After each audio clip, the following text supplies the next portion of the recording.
महाराज जी, वृंदावन मथुरा में जो कोई नया व्यक्ति आए उसको दर्शन या संत दर्शन करते समय किन बातों का विशेष ध्यान रखना चाहिए? सबसे पहली बात तो यह है कि नाम नहीं छूटना चाहिए, क्योंकि यही आपकी बुद्धि को शुद्ध रखेगा। और यहाँ किसी के भी दोष दर्शन न करें। वैष्णव धाम में किसी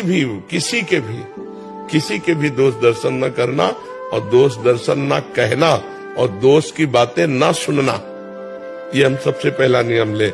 और दूसरी बात, धाम आदि में है जैसे हम आवे तो हमको जो गृहस्थी के भोग विलासिता है वो नहीं करने चाहिए।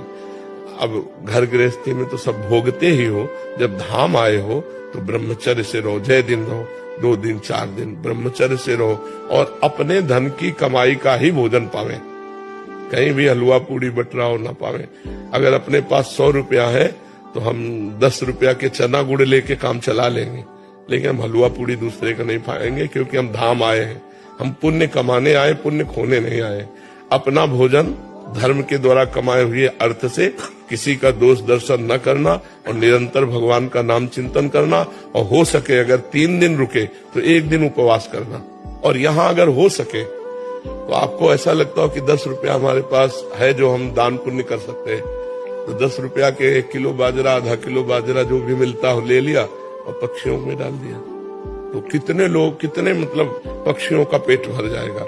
कुछ न कुछ परोपकार करना चाहिए, कुछ न कुछ दान पुण्य करना चाहिए। धाम में आकर के कोई जान न पावे, छपाओ मती, छुपा के कोई नहीं जान पाया, और आप पुण्य करके चले गए, नाम जप करके यहाँ चले गए, कोई अपराध नहीं किया, तो आपको भगवत प्राप्ति में सहयोग करेगा। ये आपके दुखों को मिटा करके सुख प्रदान। बहुत जगह भंडारे यहाँ रास्ते में कोई हलवा पूड़ी नहीं, कदापि नहीं। आपको लेने का अधिकार नहीं। आप गृहस्थ हैं, आप खुद कमाते हैं, तो ऐसे करने का अधिकार नहीं, ऐसे करने का अधिकार। यदि आपको ऐसा लगता है कि हम पा लेते हैं तो निकालो 20 रुपया 50 रुपया उसके पास रखो, वहीं रख दो और छोड़ के चले आओ।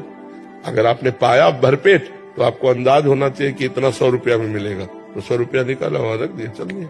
तो ये बात तो हो जाएगी। दान मत लो। गृहस्थ हो, दान पुण्य विरक्तों के लिए, गृहस्थ के लिए नहीं। भगवान ने तुम्हें जो दिया है उसी से उतना निर्वाह करो। नमक चना रोटी खा के गुजारा करके चले जाओगे तो पुण्य एकत्रित कर लोगे। हलवा पूड़ी खा के जाओगे तो पुण्य यहीं दे के चले जाओगे।